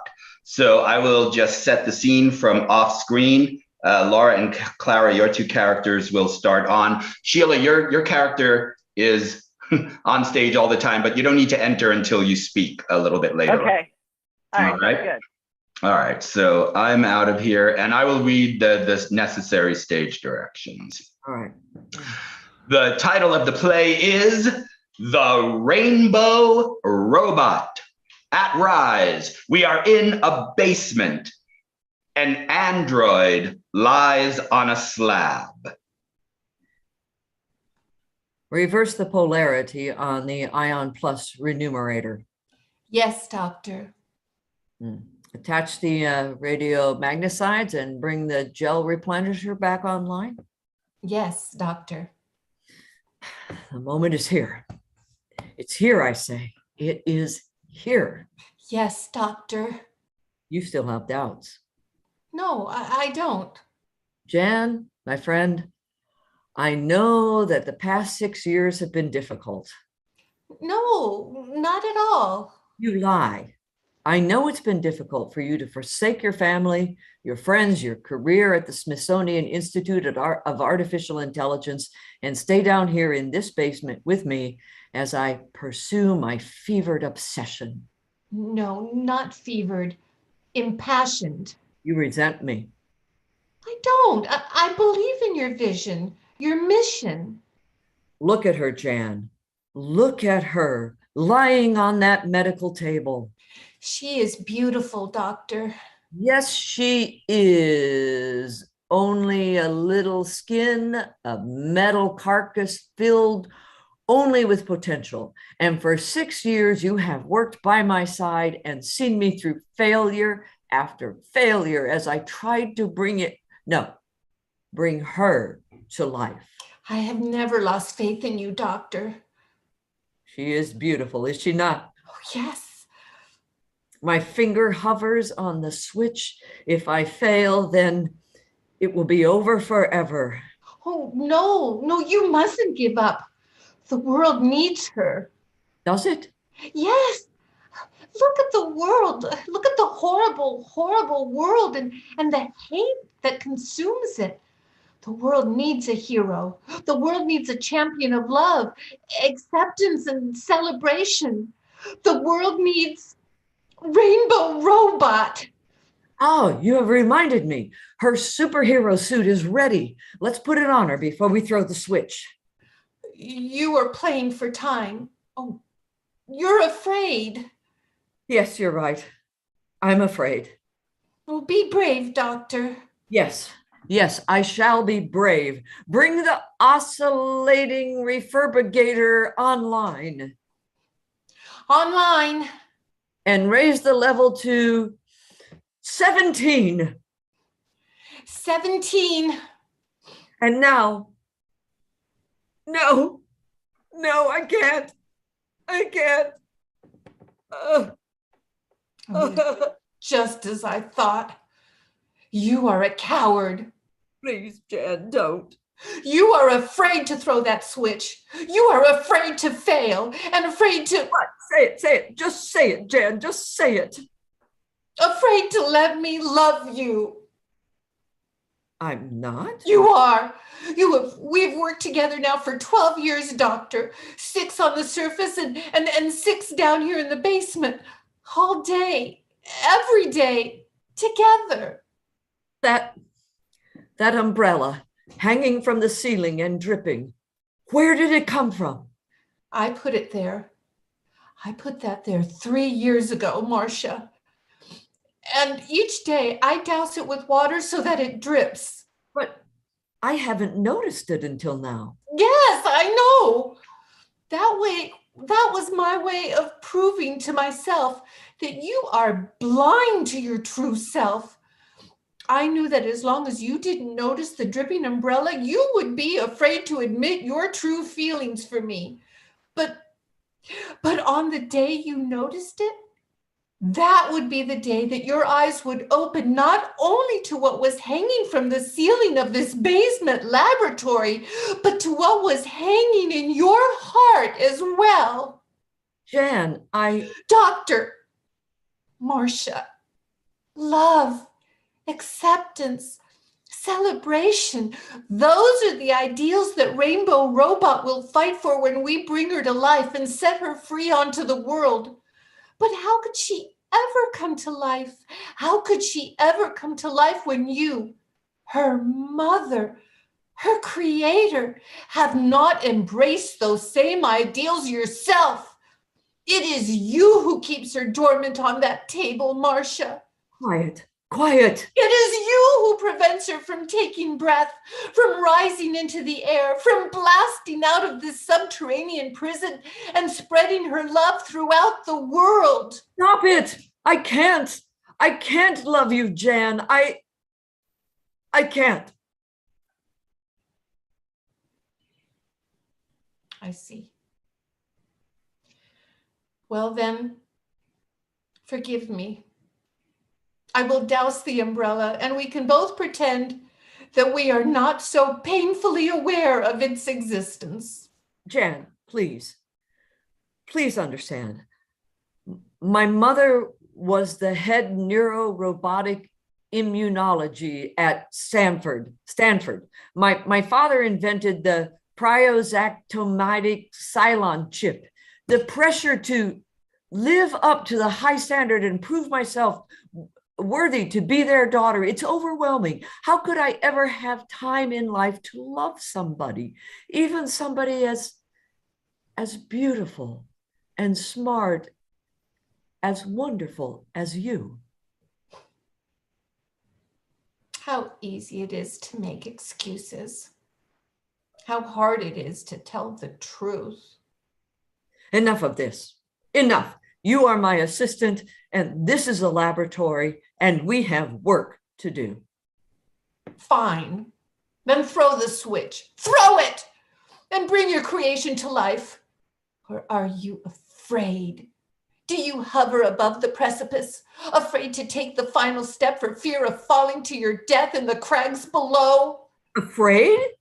Afraid, Dr. Marcia Rodriguez Mellencamp, afraid? I fear nothing. Good, because nothing is all you have. Move out of my way. Here, are you happy? My hand is on the switch. On the count of 3, I shall meet my moment. 1, 2,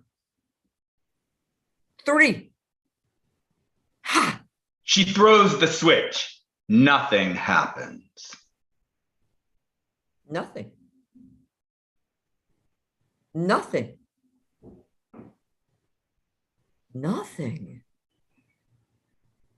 Yes. Nothing at all.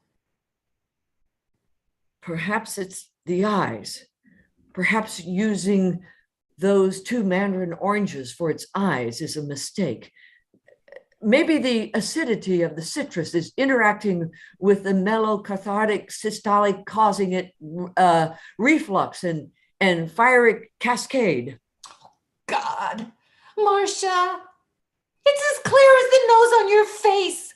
What do I have to do to keep that dripping umbrella in view? Do I have to grab it from the wall and do a tap dance with it? Do I? Well, fine, I will. She does.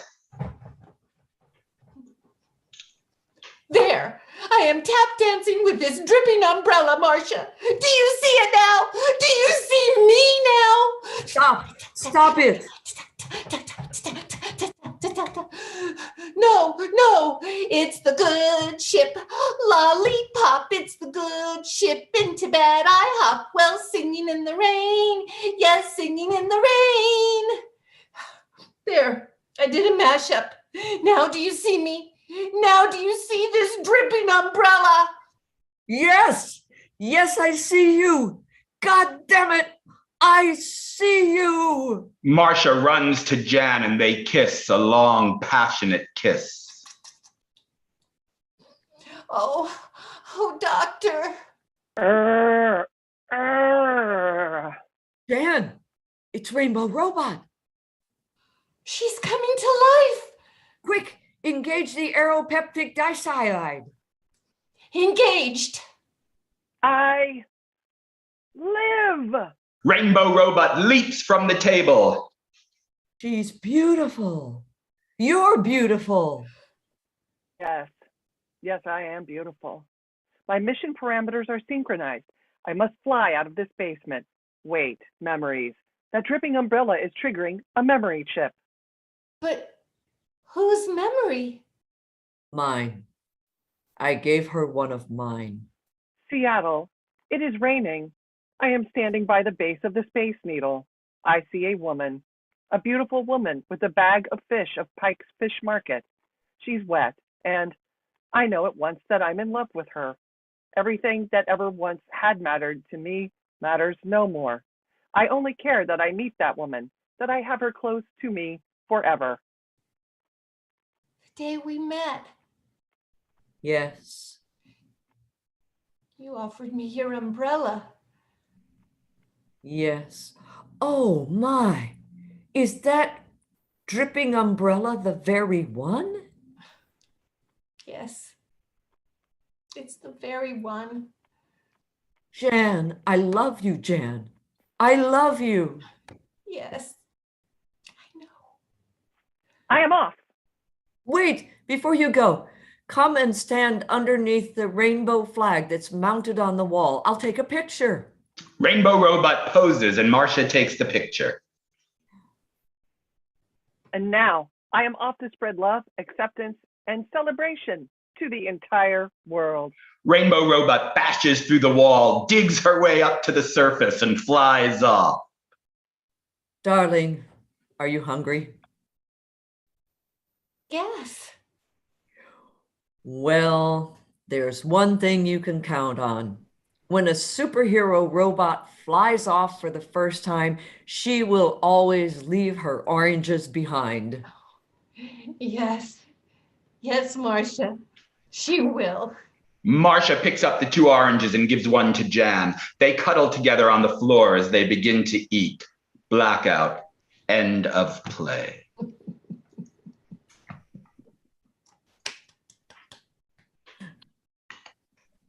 Awesome reading. Thank you. Right. All right. Thank you, Ken. Thank you so much.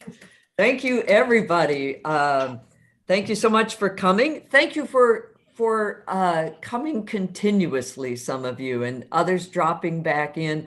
All of the support you've given us has been so very wonderful. It's a joy to see you every month or every few months or for the first time. I think one thing we have learned in the past 2 years, or we've known it always, but it's really hit home, is how important it is when somebody shows up for the work. Thank you so much for showing up.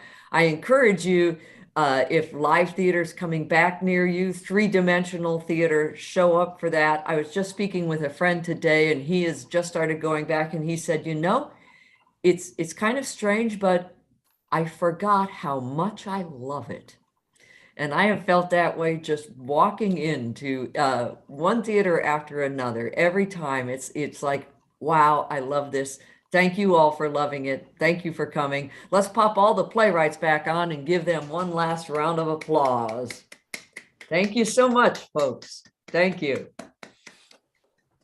If you're leaving us now, thank you so much for coming. Our next right away is April 18th. And you can go back to that link and sign up there again. I think if you have trouble finding it through the link, just go to Synergy Theater's website, which is synergytheater.com, and you can sign up. We hope to see you April 18th. If you're hanging around for a talk back, feel free to come back, pop your camera back on, your microphone back on, if you have a question, comment, or observation, feel free to offer it. I have one I'd kind of like to start out with.